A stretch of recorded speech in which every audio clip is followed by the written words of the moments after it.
Erev Tov, bonsoir à toutes et à tous. On se retrouve avec le Chouk Ben Ogros, comme chaque mardi soir, avec le cours du docteur Michael Gross. Ce n'est pas la paracha.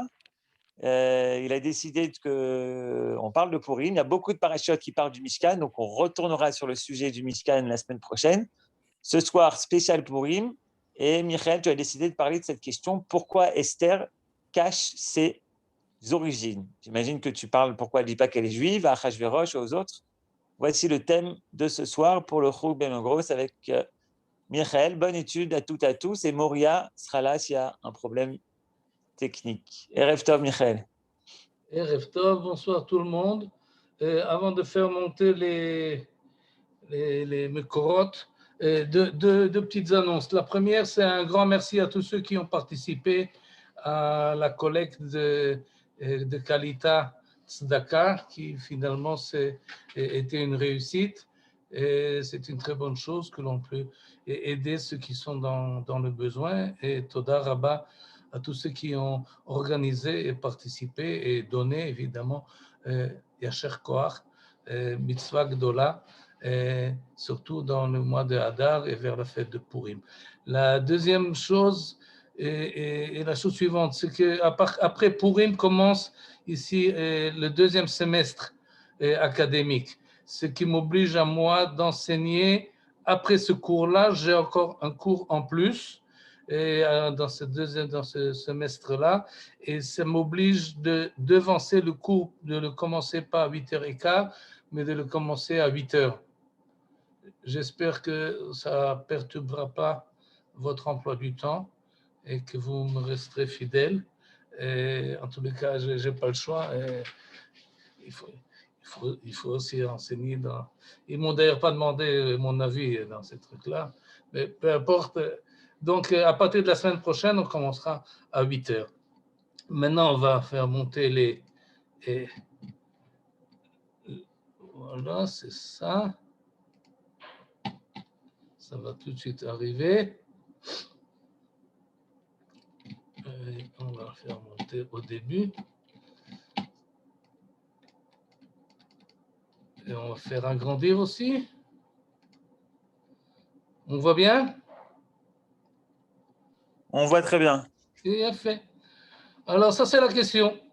Et dans quel but Esther cache ses origines? La Megillah, elle est assez, elle est extraordinaire, elle est formidable. Elle nous raconte une histoire très, très perturbante et avec beaucoup de changements. Elle nous rentre vraiment dans l'ambiance d'une cour de Perse. Et dans ces cours-là, les rois et les reines ne disent pas toujours tout ce qu'ils ont dans leur cœur et dans leurs intentions. C'est très caché, c'est très. On ne sait pas qu'est-ce que veut exactement Achashverosh.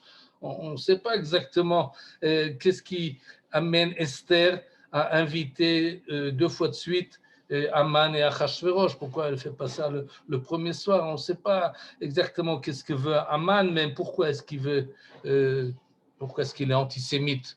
Comme ça, on appelle ça aujourd'hui. Je ne sais pas s'il connaissait ce mot-là. Mais qu'est-ce qui le dérange véritablement? On ne sait pas très bien tout ce qui se cache derrière cette Megillah.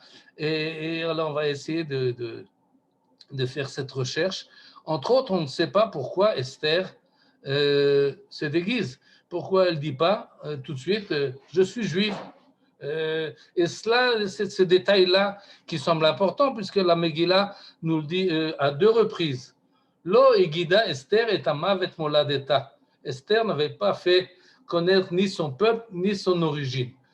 Et elle ne dit pas. La première fois, les 2 fois sont marquées dans le chapitre 2.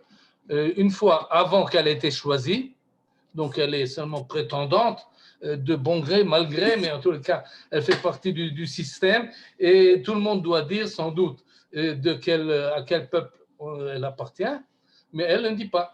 Elle tient sa bouche fermée et sans doute aussi elle sait parler la langue de l'endroit, donc on ne peut pas savoir quelles sont ses origines. On ne sait pas si elle est de Meknès ou de Tanger, on ne peut pas savoir d'où elle arrive. Et on ne sait pas. Et ça, c'est avant et encore après, quand elle est déjà choisie. Elle est la reine. Et personne ne sait qui sont ses origines, qui c'est son père, qui c'est sa mère. Aucun journaliste ne s'intéresse à ses antécédents. Et puis, ça marche quand même. Et c'est ça ce qui est formidable. Et on la laisse comme ça, sans savoir véritablement de qui elle est, cette demoiselle, cette dame qui devient la reine des 227 Médinot, 127 États. Et alors, on a demandé à Esther, pourquoi tu ne dis pas? Pourquoi tu ne veux pas dire? Et sa réponse était, eh bien, c'est Mordechai m'a dit de ne pas dire. Mordechai, comme ça dit la Megillah en tous les cas, qui Mordechai tziva aléa asher lo tagid. Mordechai lui a demandé de ne rien dire. Donc, ce n'est pas son propre initiative de cacher ses origines, mais c'est Mordechai, quand on sait que c'est son oncle, lui a demandé. Alors, elle est fidèle à ce qu'il lui disait, pas seulement dans cela, mais aussi dans d'autres choses. Et en tous les cas, elle ne dévoile pas. Alors, et peut-être elle ne sait même pas pourquoi elle ne peut pas le dire. Il faut aller demander à Mordechai. Alors, on va aller demander à Mordechai. Mais pourquoi est-ce que Esther ne peut pas dire qu'elle est juive, qu'elle vient d'Israël, qu'elle appartient à une communauté, etc. Pourquoi tu l'as dit comme ça? Alors, on est allé chercher Mordechai et je l'ai attrapé. Là, je voyais l'image, juste un moment où tout le monde se prosternait et lui, il se tient debout. Et j'allais lui demander, Monsieur Mordechai, pourquoi vous avez demandé à Esther de ne pas dévoiler? Mais à ce moment-là, il était sans doute occupé, il ne m'a pas vraiment répondu, mais j'étais assez abasourdi de son comportement, parce que vous voyez là sur l'image, il a un talit. Alors, ce n'est pas vraiment une image authentique, mais ça revient à ce qui est marqué dans le verset.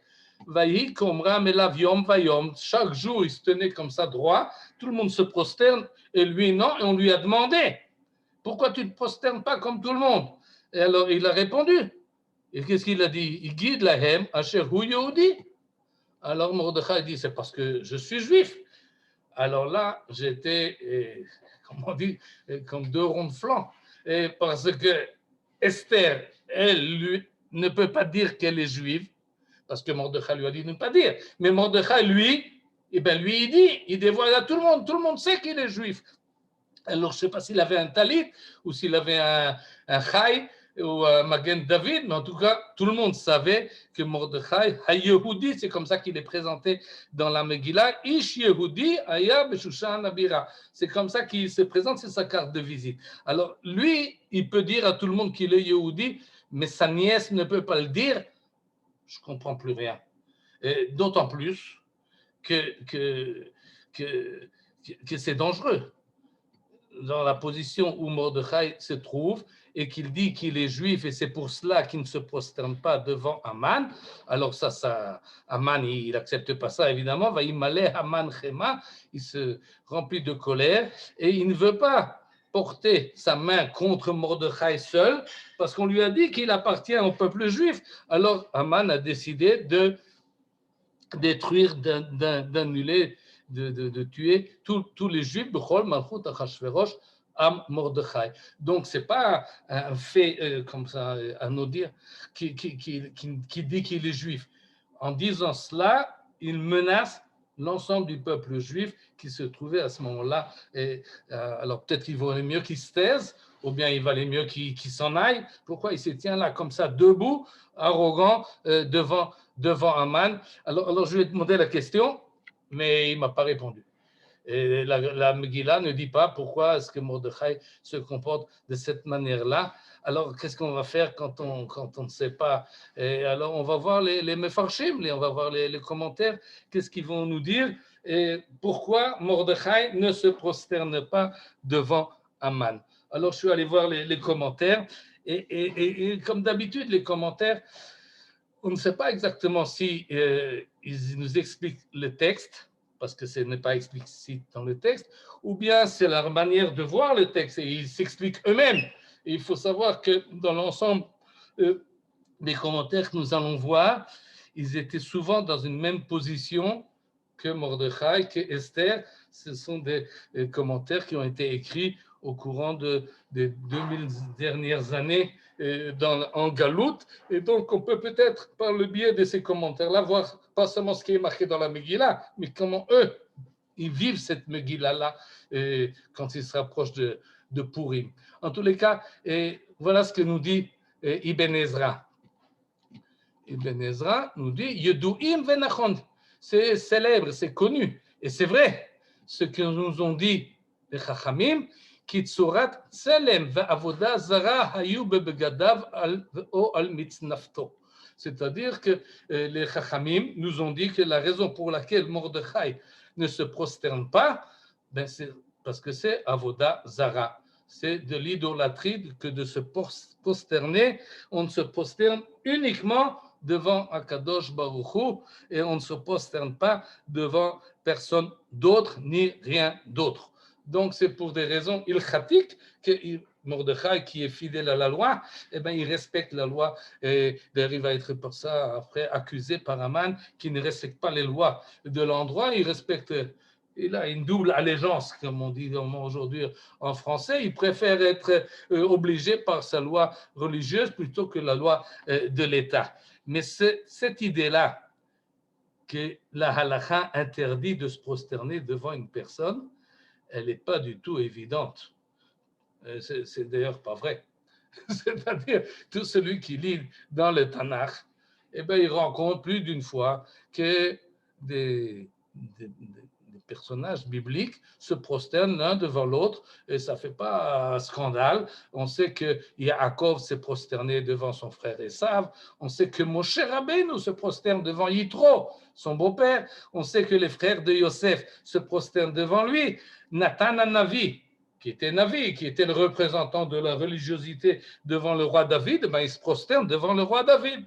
Et il n'a aucun complexe là-dessus, il n'a pas besoin de se justifier devant la halakha et devant le rabbinat. Et c'est comme ça que ça se fait. Et sans doute, c'est comme ça que ça se faisait à l'époque. L'ordre donné par Haman a été accepté dans l'ensemble de la population, et donc les Juifs auraient pu faire exactement comme tout le monde, et il n'y a pas de problème. Mais c'est pour cela que nous dit Ibn Ezra, et il se base sur les Chachamim, qui, là j'ai ramené un midrash qui le ramène également, c'est que justement, Haman, on peut se prosterner devant Haman, mais Haman, il avait un truc. Son truc, c'était qu'il avait accroché sur ses vêtements, ou peut-être comme ici, Mitznafto, sur son chapeau, sur son turban, Tselem, une idole. Alors, si on se prosterne devant Haman, eh bien, on se prosterne également devant l'idole qui est brodée, comme il le dit le Midrash, Tselem merukam al begada ve al libo. Donc, il avait sur son pectoral la forme d'un Tselem, d'une religion qui n'est pas la nôtre. Et donc, tout celui qui se prosterne devant Haman se prosterne devant sa religion. Et cette idée-là est reprise de manière un peu différente. Tout de suite, on va le voir par Rashi. Mais je crois que ce n'est pas un stratagème dont je pense que Haman voulait dire. Évidemment, il demande prosternez-vous devant moi, et moi, je représente la divinité. Ce n'était pas un truc, c'était que Haman était effectivement le représentant d'une divinité, selon ce midrash-là, selon cette expression-là. C'est-à-dire qu'on connaît ces genres de politiciens, disons, ou de gens qui sont haut placés dans la royauté, mais qui sont également des représentants religieux. En France, on a connu le cardinal Mazarin et Richelieu. Alors imaginez que Richelieu, qui n'était pas un type très sympathique, aurait dit une loi, tout le monde doit se prosterner devant moi. Et il se promène avec la croix, c'est un cardinal quand même. Alors évidemment, un bon juif, il aurait du mal. D'ailleurs, aujourd'hui, lorsqu'il y a des juifs religieux qui doivent rencontrer le pape, il y a toujours un problème. Comment est-ce qu'ils font vis-à-vis du crucifix qu'il a autour de son cou. Et ça pose problème. Je ne sais pas comment chacun résout ce problème-là. Mais en tous les cas, il y a là un métach, il y a une tension qui se fait. Et peut-être c'est de cela que veut dire le Midrash. Et il arrive Et donc, pour cela, Mordechai n'a pas voulu, pour des raisons ilchatiques ou religieuses en tous les cas, ne voulait pas se prosterner devant Aman. Ce que dit là Ibn Ezra, Advarim Yedouim, ils sont connus, c'est effectivement, si vous demandez à droite et à gauche, pourquoi Mordechai ne s'est pas prosterné, on vous dira Avodah Zara. Mais il faut faire attention parce que finalement la halakha n'est pas exactement comme ça. Alors, soit que Aman avait effectivement un pendentif sur lui, ou bien, comme nous dit Rashi, Asha Atzmo Eloha, lui s'est fait divinité. Il s'est pris non seulement pour un être humain comme tout un chacun, mais il s'est pris pour quelqu'un qui est un dieu. Et lorsqu'on se prosternait devant Haman, ça avait une connotation religieuse. Il y a des mégalomènes de ce genre-là. Je n'ai pas eu l'occasion d'être en Chine à l'époque de Mao Tse-tung, mais les images et les idoles, en fait, les statues qu'on lui a fait, même chose pour Staline ou d'autres personnalités qui sont à la base des personnalités laïques, séculaires, finalement se prennent pour le remplaçant du divin. Et donc, peut-être, en tout cas, que Rashi nous explique à ça, Atzmo Eloha. Lui, c'est considéré comme un dieu, et donc, le juif ne se prosternera pas devant lui, et c'est considéré dans la tradition comme quelque chose de très positif. Cette position de Mordechai, elle est héroïque, parce qu'il a pris des risques. Il faut savoir quand même qu'il y en a qui n'étaient pas d'accord avec Mordechai. Seul Mordechai ne s'est pas prosterné. Tous les autres, sans doute que oui. Mais il y en a qui non. Et d'ailleurs, dans les Midrashim, vous pouvez voir, et aussi dans la liturgie, on applaudit Mordechai parce qu'on connaît la fin de l'histoire. Mais si l'histoire n'est pas finie comme elle s'est finie, on aurait accusé Mordechai de provocation. Qu'est-ce que vous faites là? Ça m'est arrivé à moi, personnellement. Je ne me suis pas prosterné devant personne. Mais je suis sorti, j'étais à Paris, Rosh Hashanah. Je suis rentré chez moi à la maison avec mon talit sur moi. Et à Paris. Promener dans la rue à Paris avec un talit. Et pas maintenant, ça fait quand même plusieurs dizaines d'années que ça s'est passé. Et j'entends quelqu'un qui me court après. Alors, je me retourne et je pensais que c'était quelqu'un qui avait été mal intentionné. Je ne sais pas comment j'allais réagir. Non, c'était un bon juif qui m'a arrêté et qui m'a dit « Monsieur, vous faites de la provocation ». Et alors, j'ai compris que je n'étais pas à Yerushalayim ni à Tel Aviv, et que peut-être à Paris, aller en talit, ça dépasse la sovlanout, la patience et la bonne compréhension des gens. Il avait peut-être raison, je ne sais pas, mais en tous les cas, et Mordechai, et lui, il se tient debout et il ne se prosterne pas, et c'est considéré par la tradition comme un fait héroïque. Et je ramène ici un midrash sur le verset de Shir Hashirim, Pitrili achoti rayati yonati tamati. Comme ça appelle, d'après le midrash Akadosh Baruch Hu, le peuple juif, et nous dit le midrash l'interprétation suivante. Pourquoi ces 4 qualificatifs? Un pour Bavel, pour Babylonie, l'autre pour Madaï, pour la Perse, le troisième pour Yonati, pour Yavan, pour la Grèce, et Tamati pour Édom, pour le royaume romain. Et qu'est-ce qu'on nous dit à ce propos-là? Bebavel, Achoti, qui est ma sœur dans Bavel?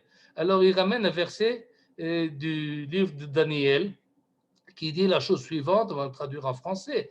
Yedia lehavelach malka. Sache, notre roi, dit qu'à ton Dieu, nous allons pas le servir. Ou le tselem d'ahava dihikamt, et à la statue que tu as d'or que tu as établie, nous allons pas la vénérer.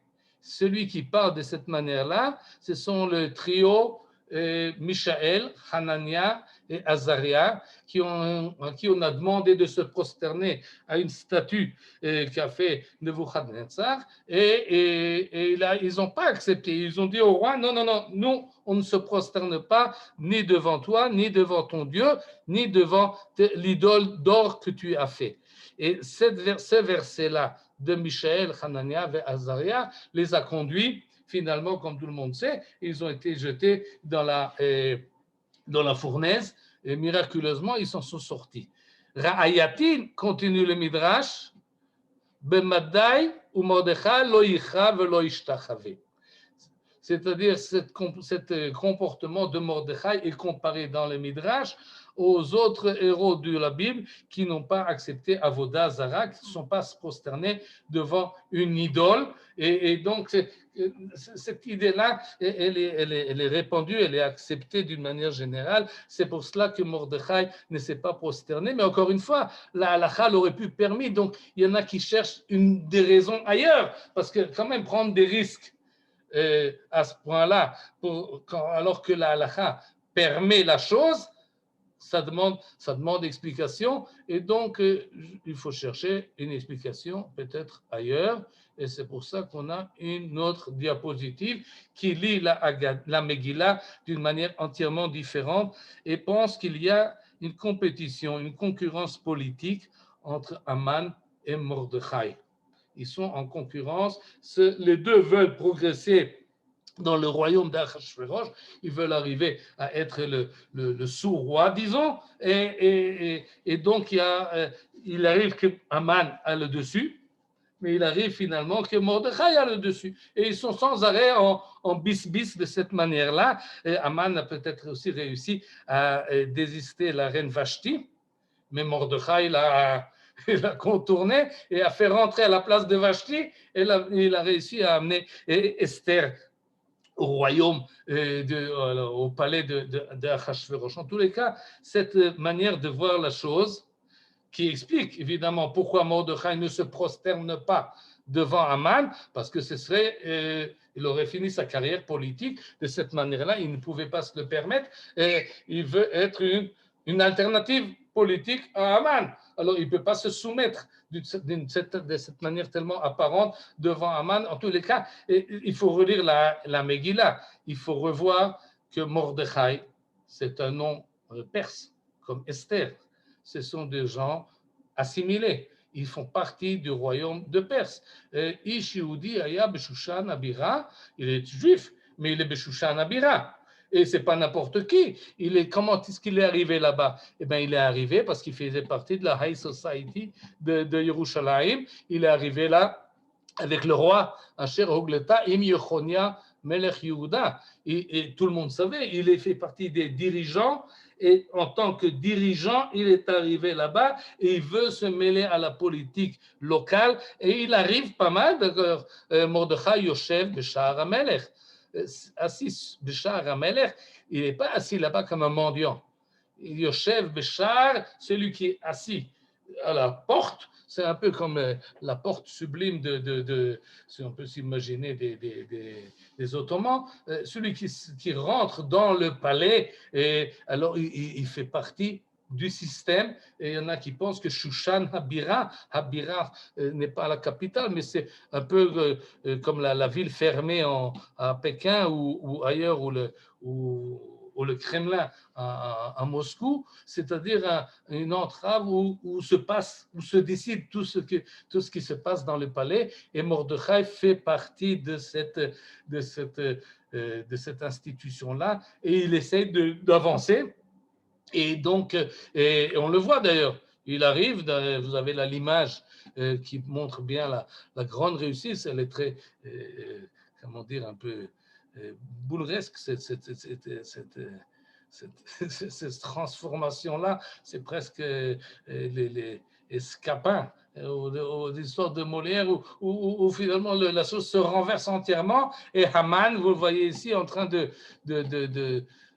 crier par la rue que Mordechai, Zé Haïsh, Asher Chafetz Hamelech, sur le roi et sur le cheval du roi, avec l'habit du roi, et on le met en plus avec un talit, pour qu'on ne se trompe pas de qui il s'agit. Mais en tous les cas, cette image-là que Mordechai sur le cheval et Haman devant lui en le tirant, c'est la réussite politique de Mordechai. Et finalement, on sait très bien qu'est-ce qui se passe lorsque Esther a dénoncé Haman et que Haman est pendu. La première chose qu'elle fait, c'est ce qui est marqué ici, Bayom Ahu Natan Hamelech Achashverosh l'Esther Hamalka et Bet Haman Sorer HaYehudim. Et donc la maison de Haman a été donnée à Esther, où Mordechai bat l'ifne Hamelech, et Mordechai est arrivé. Tout d'un coup, il se présente devant le roi, parce que Esther lui a dit qui c'est. C'est-à-dire, par l'intermédiaire de la reine, il a réussi à continuer à progresser dans la hiérarchie, à ce point-là que le roi lui a donné sa bague, son sceau. Vayassar Hamelech Tabato Asher Evir me Haman, il a pris de Haman, il a donné à Mordechai, et Mordechai donc est un haut fonctionnaire, même plus, c'est un vizir au palais de Achashverosh. La grande réussite, c'est le dernier verset de la Megillah que j'ai mis ici en grand, pour que vous sachiez que Mordechai Ayoudi, Mishne la Melech Achashverosh, il est vice-président des États-Unis. Ou comme vous voulez, je ne sais pas. En tous les cas, il a réussi à arriver au summum de sa carrière politique. C'est donc un politicien. Et lorsqu'il dit, alors de cela, ça peut nous expliquer pourquoi il ne se prosterne pas. Tout le monde se prosterne devant Haman, se soumet à son pouvoir. Il y en a un qui résiste et qui ne se soumet pas à son pouvoir pour des raisons personnelles de carrière politique. Et ça ne doit pas trop vous gêner, ses intérêts personnels. D'abord, on connaît dans la vie du peuple juif certains qui ont fait cette démarche-là, qui ont pas mal réussi, d'autres ont moins réussi, mais en tous les cas, c'est une chose qui est absolument acceptable, historique. Et deuxièmement, il y a une différence entre Mordechai à la fin de la Megillah et Mordechai peut-être au début de la Megillah. Il a peut-être commencé comme quelqu'un qui était plutôt assimilé, mais finalement, lorsqu'il y a eu un danger, eh ben, il s'est ressaisi, lui et sa nièce, et ils ont finalement, au moment tragique ou dramatique, ils ont dit non, on va faire activer la chose pour le peuple juif. On n'est pas là seulement pour nos intérêts personnels. Et donc il a réussi, il a surmonté l'épreuve. Et il a droit à tous nos applaudissements parce qu'il a servi son peuple d'une manière très loyale, bien que ces investigations, d'ailleurs, par exemple, lorsqu'il sauve le roi Achashverosh, il aurait pu laisser Bigtan et Teresh le tuer, et alors il aurait peut-être pu sauver comme ça sa nièce. Non, il sauve le roi. Pourquoi ? Parce qu'il pense qu'il est du côté de Achashverosh et il veut se faire avancer sa démarche. Et peut-être, je ne sais pas. Alors on a vu en tous les cas, première, c'est Mordechai qui veut respecter la halakha. La deuxième, c'est Mordechai qui veut avancer politiquement. Et la troisième, c'est ni l'un ni l'autre. Il a d'autres pensées en tête. La troisième, c'est par fierté nationale. Et on va relire ça sautait trop vite là-bas. Voilà. Voilà comme dit le verset. V'chol avdei hamelech, tous les serviteurs du roi. Asher b'sha'ar hamelech, qui se trouve donc au palais.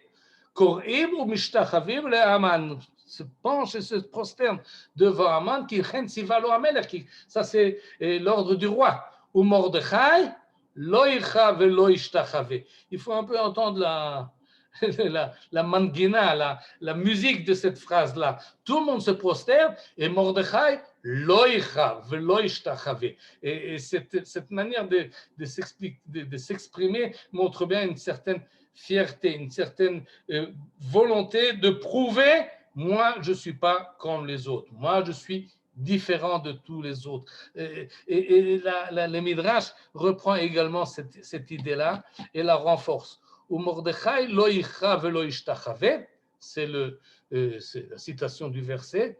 Amroulo, on lui a dit à Mordechai, on lui a dit, Heve yodeat, sache, shatam mapilenu becharev.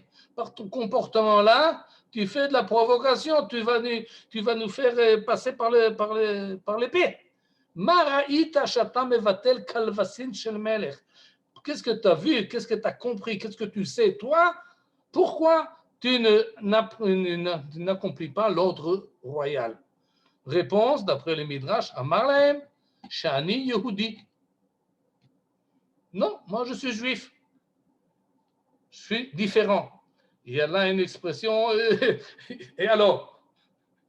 Il n'explique pas. Ce n'est pas un problème ilchatique, ce n'est pas un problème ni politique, évidemment, c'est un problème d'identité. Moi, en tant que juif, je ne fais pas tout ce que le roi dit qu'il faut faire. Et je suis différent. J'ai ma culture à moi, j'ai mes ambitions à moi. Ani Yehudi.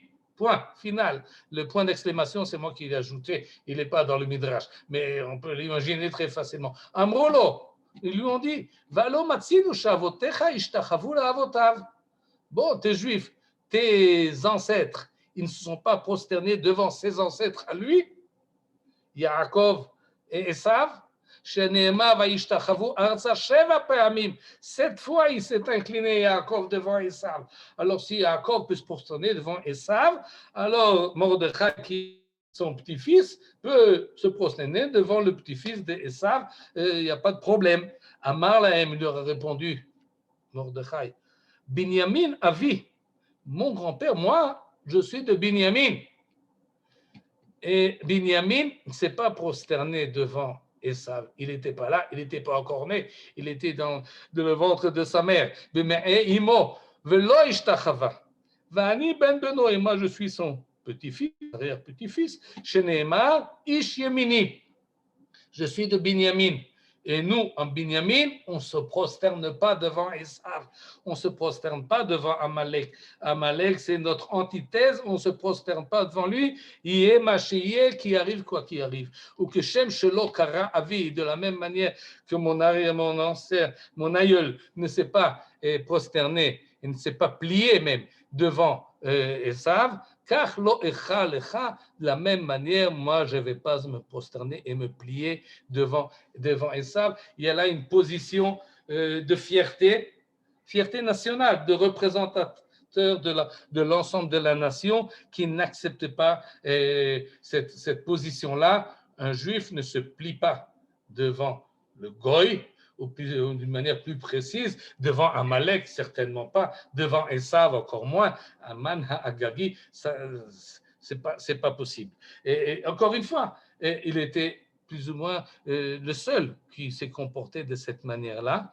Amroulo, ceux qui l'ont accusé, c'est peut-être d'autres juifs qui lui ont dit que tu nous menaces avec ton comportement d'extrémiste. Et c'est dangereux ce que tu fais là.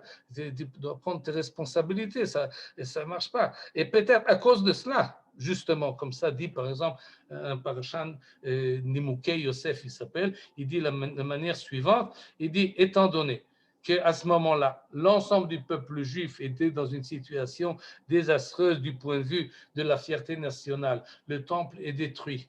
La majorité du peuple se trouve en galoute. Et bien que Koresh avait déjà dit qu'on pouvait monter en Israël et revenir, l'ensemble du peuple ne l'a pas fait. Et donc, finalement, il y a une ambiance d'abandon de l'identité nationale. Et ce que fait la Mordechai, c'est une manifestation, pas seulement envers Haman, mais encore plus envers ses co-religionnaires, pour montrer à tous qu'est-ce que ça signifie d'être juif et qu'est-ce que ça signifie d'avoir une Amoud Shidra, une colonne vertébrale solide de ce point de vue-là.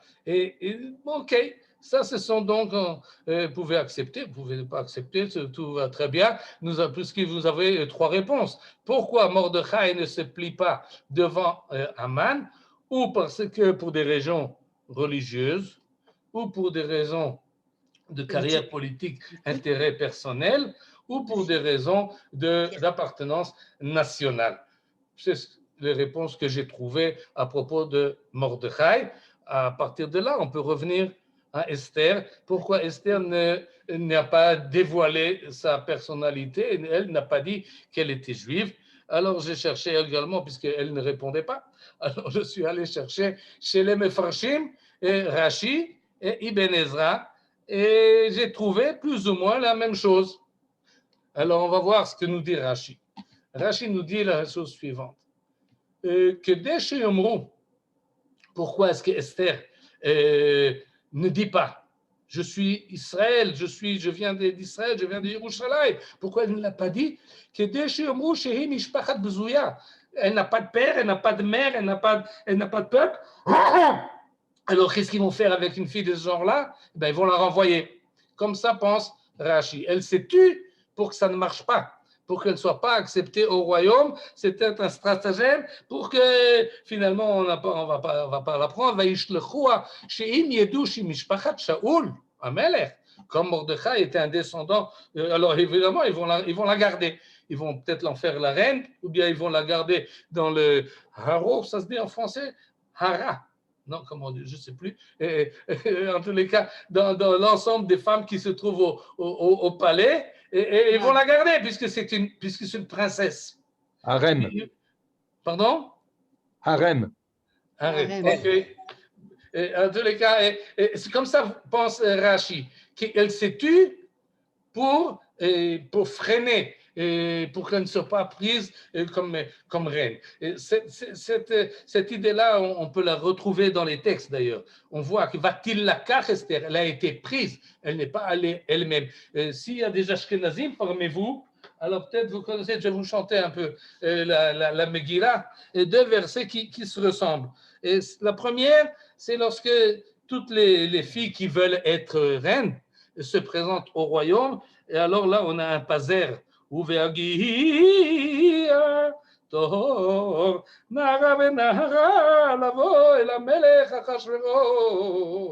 sais pas si je chante bien, mais j'ai essayé de vous faire montrer qu'il y a des trompettes qui sonnent, il y a et c'est très solennel et très haut comme musique, alors que lorsque quelques versets plus tard arrive Esther et c'est son tour de se présenter devant le roi, alors on nous dit comme ça, Uveagia tor Esther bat Avichail dod Mordechai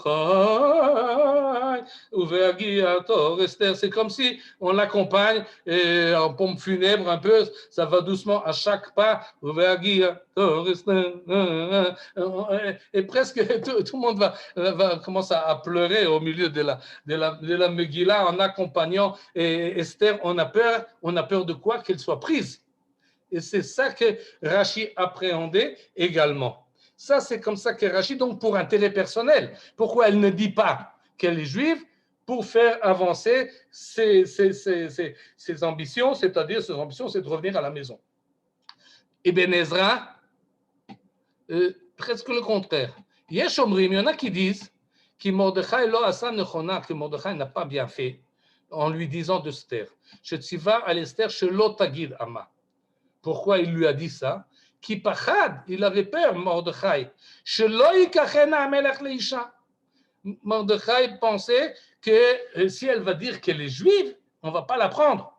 Surtout qu'elle est Gola, elle appartient à un peuple qui a été battu. Elle ne va pas être prendre au royaume, ils ne vont pas la choisir comme roi parce qu'elle n'a pas des antécédents assez vastes. Peut-être qu'il y avait une loi à ce moment-là chez Achashverosh que seule reine ne pouvait être que quelqu'un qui soit né sur le territoire national. C'est des choses qui arrivent encore aujourd'hui. Même celle qui veut être, disons, Miss France, il est bon qu'elle ne dise pas exactement de qui est son père et qui est sa mère, parce qu'alors à ce moment-là, elle risque de pas passer l'examen. Donc, évidemment, si tu veux être Miss Hodou Ve'atkouch, comme ça pense Mordechai, d'après Ibn Ezra, et donc pour qu'elle ait plus de chances de réussir dans la compétition et le choix de la reine, elle dit à sa nièce, eh ben, tu te tais, hein? Tu ne dis pas d'où tu viens pour qu'on te laisse passer au stade suivant. Et ces deux idées on a l'impression que c'est 180 degrés l'inverse. Pour Rachi, la peur qu'elle soit prise, pour Ibn Ezra, la peur qu'elle ne soit pas prise. Mais en tout cas, cet ordre que donne Mordechai à Esther, c'est toujours pour des raisons personnelles, individuelles, pour réussir ou ne pas réussir dans les ambitions. Deuxième possibilité, le numéro 1 et 2 et 3 sont ramenés par le même Ibn Ezra dans le même verset, chapitre 2, verset 9. Ve'acherim amrou, d'autres disent non, qui bederech nevoa o bechalom yada shetavot teshua al yada l'Israël. C'est-à-dire, si on traduit littéralement, par prophétie ou bien par vision, par rêve, Mordechai savait que par l'intermédiaire d'Esther, il y aura un sauvetage en Israël. Et on peut peut-être amoindrir la chose, c'est-à-dire, il sentait que si on prend Esther, et si elle passe finalement les premiers stades de la compétition pour devenir reine, il y a là quelque chose, il y a peut-être ici une occasion, il se passe ici quelque chose, il y a peut-être la main divine qui organise. On nous dit qu'elle est la plus belle de tous, mais vous savez très bien que c'est très subjectif, ces genres de critères. Et que ça veut dire la plus belle de tous. Pour un, elle est belle, pour l'autre, elle n'est pas belle. Non, elle est belle pour tout le monde. Et ça, c'est déjà du divin. Ça, c'est déjà l'intervention divine. Et si l'intervention divine est là et elle a fait avancer dans une certaine direction, alors peut-être pour la nation, ça vaut la peine de dire bon, on va y aller, on va continuer, mais alors il faut faire très attention et ne pas dévoiler exactement qui on est. Et il y en a qui disent d'ailleurs que ces deux idées ne sont pas contradictoires, le numéro 1 et le numéro 2. La première, c'était avant qu'elle soit choisie. La seconde, c'est après qu'elle soit choisie. C'est-à-dire, avant qu'on a choisi Esther, il a dit, tu ne dis pas pour agrandir les chances. Après qu'elle a été choisie, tu ne dis pas d'où tu viens, parce qu'il vaut mieux garder la position floue. Tous les politiciens savent ça. Il ne faut pas trop avancer tes cartes. Garde tes cartes très proches de toi. À l'occasion, tu pourras le dévoiler, comme ça s'est finalement passé. Et donc, peut-être qu'effectivement, Mordechai voulait, et que pour des raisons nationales, peut-être sacrifier sa nièce et l'envoyer ou la pousser vers une position prédominante chez le roi Achashverosh, ça pourra toujours servir. D'autres disent d'une manière un peu inverse, et d'ailleurs, cette idée-là, elle est pas mal. Elle nous dit la chose suivante. Et il n'y a pas beaucoup de choix, en fait. C'est par la force que ces filles-là ont été prises. Et on peut participer à la chose et on peut traîner les pieds. Et Esther traîne les pieds. Et c'est vrai d'ailleurs, en tout cas pour le début, jusqu'à qu'elle devienne reine. C'est-à-dire, elle ne dévoile pas d'où elle vient. C'est un peu une manière de se révolter. C'est sa manière à elle de dire je ne participe pas à la chose pleinement. Alors je garde pour moi quelque chose de secret. Faites ce que vous voulez. Et j'ai ma personnalité à moi un peu. En fait, c'est l'inverse. La manière que Mordechai dit « je suis Yehudi », de la même manière, Esther dit ben, « vous ne saurez pas de qui je viens ». Et cette expression-là, cette attitude-là peut effectivement se compléter dans le but, finalement, d'après ce que nous dit ici Ibn Ezra, la vie Teshua al Yada l'Israël. Pas pour sa sécurité personnelle, mais pour être l'intermédiaire d'un sauvetage en Israël, et ramène Ibn Ezra une troisième idée, qui pour lui c'est la vraie, Ve'anachon be'enai, qui asa ze Mordechai ba'avur shetishmor Torat Hashem baseter.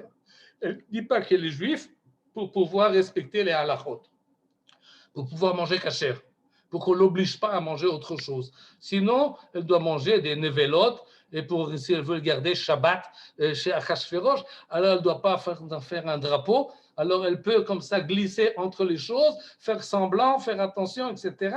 Et c'est une idée qui est aussi reprise dans le Midrash, qu'elle avait 7 servantes, une pour chaque jour, comme ça, elle pouvait savoir exactement quand c'est Shabbat. Et velo yargishu ameshartim, qui in yivada hadavar, car si la chose va être connue, alors peut-être qu'on va l'obliger parce que ça ne convient pas aux normes du palais. Alors que ce qu'elle fait personnellement, comme ci et comme ça, j'aime pas manger, ça, je préfère préparer de cette manière-là. Alors, bon, elle a des goûts à elle, et alors tout passe. Et en tous les cas, que ce soit comme ci ou comme cela, et les chachamim du Moyen-Âge, qui ont vécu, encore une fois, en galoute, et qui ont connu. Et je crois que ceux qui étaient en France ont connu également, pas toujours d'une manière tout au long de la vie, mais il y a des situations où tu te dis, bon, moi, je ne mets pas ma kippa devant tout le monde. Je garde profil namour, je baisse mon caquet un peu, je baisse ma personnalité juive. Pourquoi? Peut-être ça va me permettre de progresser dans la carrière professionnelle que je vais faire. Peut-être parce que ça me permettra, lorsque je voudrais pas venir au travail, alors ils me laisseront ne pas venir parce qu'il y a des gens qui ne viennent pas au travail tous les jours. Et donc je peux m'arranger, je m'arrangerai plus, je m'arrangerai mieux si je ne déclare pas ma judaïté d'une manière trop apparente. Et pour respecter la Torah, il vaut peut-être mieux que je me taise de temps en temps. D'autres diront, peut-être que si j'arrive à progresser dans la politique du moment ou du lieu où je suis, je ne dois pas trop montrer que je suis juif, alors je pourrais devenir tel et un tel. Et à l'occasion, j'en profiterai pour le peuple juif. Et c'est effectivement des choses qui sont arrivées en temps moderne ou en temps même plus ancien. Et des fois, ces trois motivations peuvent se compléter. Elles ne sont pas forcément en compétition ou en contradiction. Mais cette situation-là, on peut la connaître. Et finalement, je crois, parce que j'arrive là à la conclusion, que les deux positions, celle de Mordechai et celle de Esther, elles peuvent motiver de différentes manières. C'est-à-dire, tu peux mettre en exergue et prononcer le drapeau de ton judaïsme très haut et très fort pour les trois raisons qu'on nous avons dit, même des fois pour des raisons personnelles, des fois pour des raisons nationales et des fois pour des raisons religieuses. Des fois, c'est exactement l'inverse. Pour les mêmes motivations, tu te comportes justement à l'inverse. Et c'est là que la Megillah, entre autres, évidemment, ce n'est pas le sujet central de toute la Megillah, mais au niveau individuel, et oui, le comportement d'un juif en galoute, il est de cette manière-là, il est toujours comment dire, en train de se tourmenter. Est-ce que je me montre plus? Est-ce que je montre moins? Est-ce que je fais apparaître que je suis juif ou je mets ça un peu en sourdine? C'est cette complexité-là, cette diversité qui freine en fait la personnalité juive et de tout celui qui se trouve dans un milieu non juif qui n'est pas sa propre culture, et on la connaît, et peut-être que c'est cela que la Megillah, entre autres, veut nous dire en nous montrant la position et le comportement de Mordechai d'un côté et le comportement de Esther d'un autre côté, qu'il faut toujours se dire quelle est la motivation qui se cache derrière. En tous les cas, à la fin de la Megillah, on nous dit « Vezichram lo yasuf mizaram », c'est-à-dire cette histoire-là de Purim, elle ne s'arrête pas une fois qu'elle est finie. On l'écrit, on la met par écrit, et on nous demande de la lire chaque année et de s'en souvenir, même après qu'il y aura la Geoula Hashlema, même après que tous les Bnei Israël seront en Eretz Israël et seront dans leur propre culture et dans leur propre milieu, sans complexe et sans double allégeance, comme on le dit en français, entièrement libéré. Même à ce moment-là, il faudra continuer à raconter l'histoire de Mordechai et l'histoire d'Esther pour qu'on se souvienne d'une position dans laquelle nous étions, et peut-être ça peut nous servir et de nous encourager finalement dans notre position à nous, dans un état indépendant, libre, pour qu'on comprenne en lisant la Megillah et de le sens véritable de cette liberté et la position de Venahafochu, de changer la chose. Ce n'est pas nous qui devons faire attention par rapport aux actions qui nous entourent, mais au contraire, ce sont les nations qui nous entourent qui peuvent pas seulement faire attention à nous, mais apprendre de nous un comportement humain et moral et un état, comme on le voit ces derniers jours. J'ai été très impressionné de ce qui a été montré à TF1 et comment il présente tout d'un coup l'État d'Israël comme un État modèle et qui préserve la vie des personnes, de sa population âgée et s'organise comme il faut pour sauver les vies. Et donc, il me reste simplement à vous souhaiter Chag Sameach, Purim Sameach, et Rak Dvarim Tovim, et que tous les masques qui nous cachent tombent et que nous soyons présents dans notre entité et dans notre complément. Chag Sameach en tous les cas. Chag Sameach, merci. Merci. Si quelqu'un veut ajouter quelque chose, Beratson, Bechavod. Une question Oui. aussi qui n'est pas très très claire. Quelle est exactement la relation entre Mordechai et Esther et qu'est-ce qui est connu de qu'est-ce qui est rendu public de cette relation?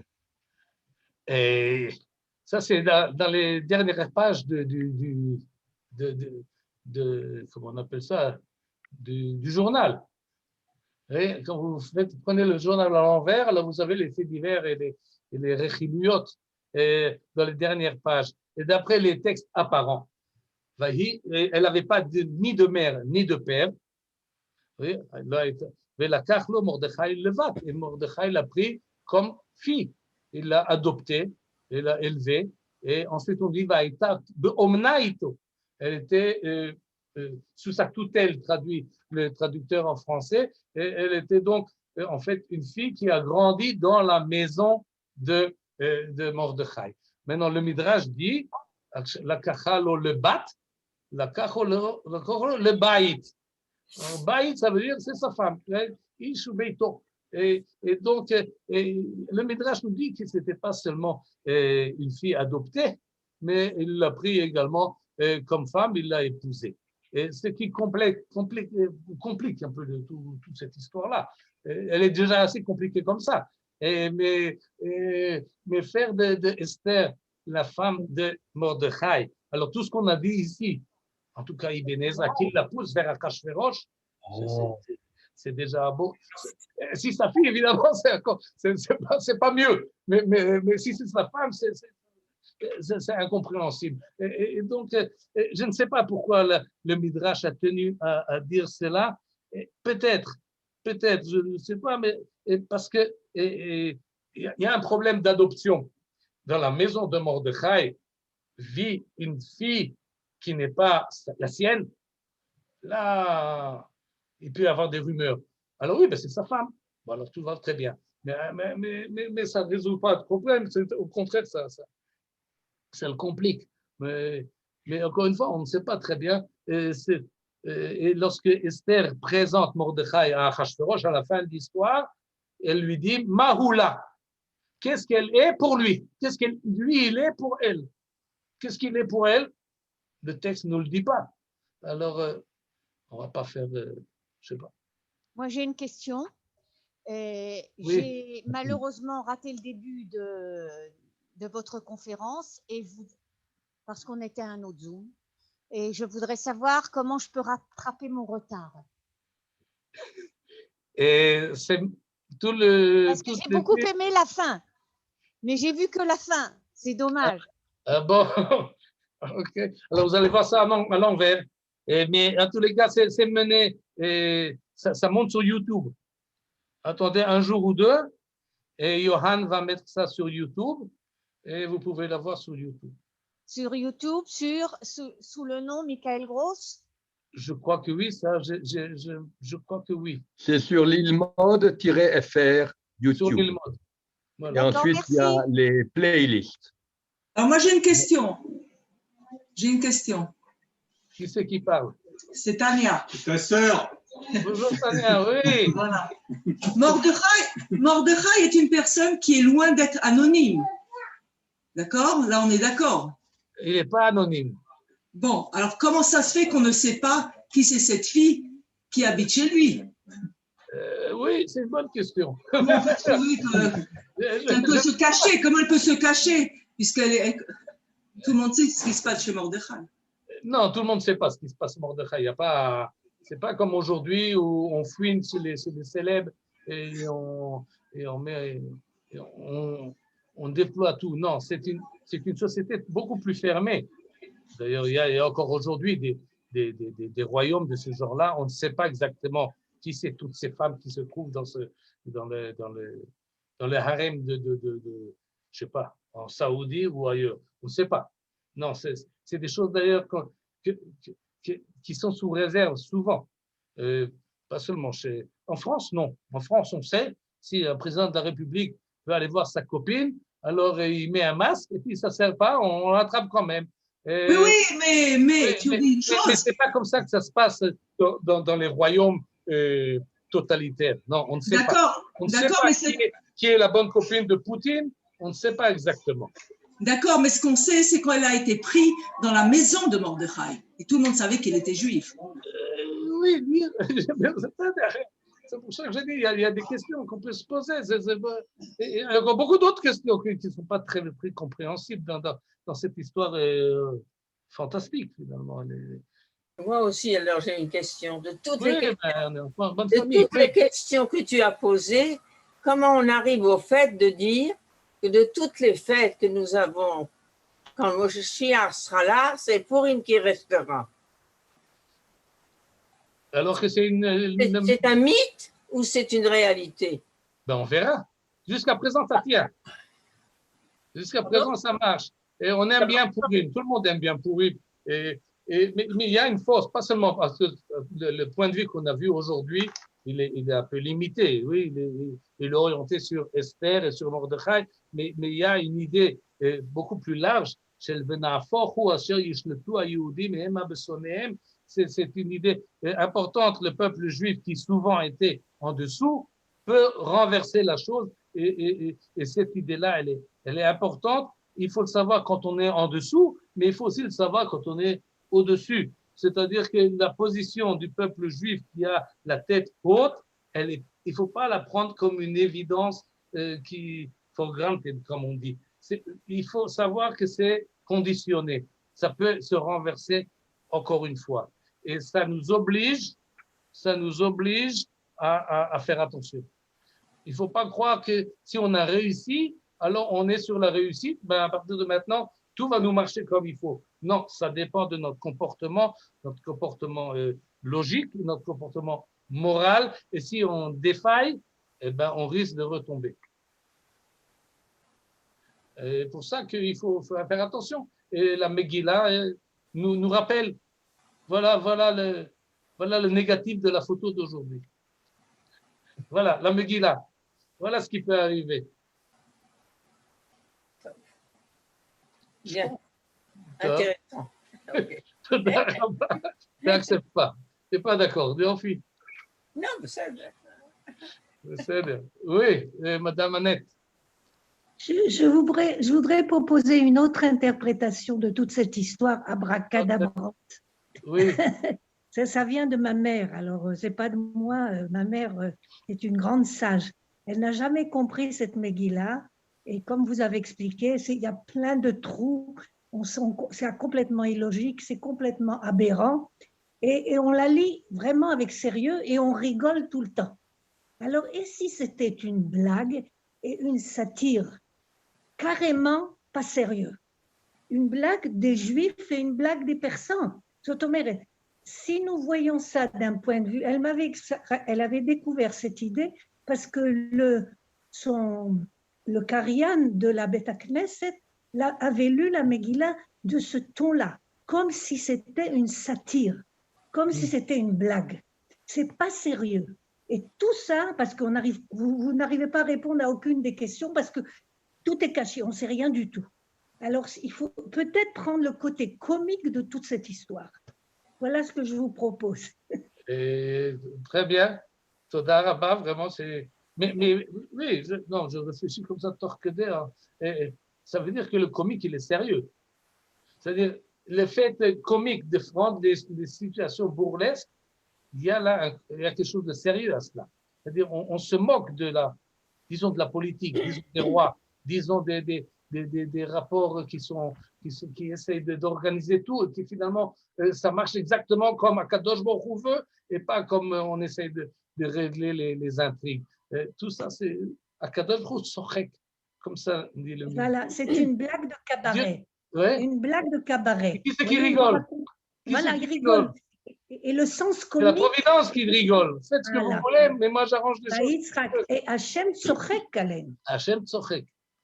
Oui, mais ça c'est sérieux. Moi je verrai ça. Ça m'a vraiment, moi ça m'a donné plein de solutions. Sinon, on n'a que des questions. Vous n'avez pas aucune réponse précise. C'est vrai que c'est très dur.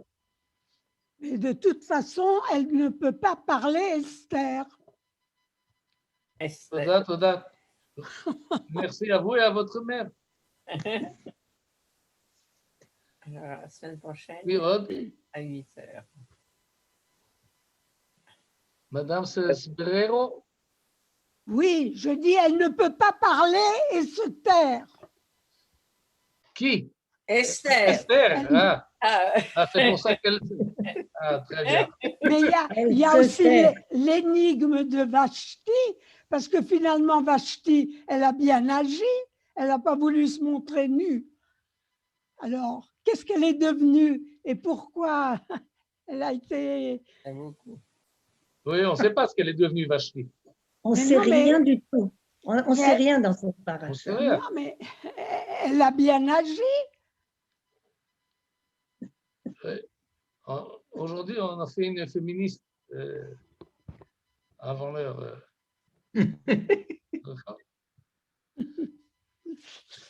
Très bien. Purim Sameach. La semaine prochaine à 8h. Salut Myriam. Salut Shalom, Myriam. shalom. René, Isabelle, shalom. Bisous, bisous. שבוע הבא ב8.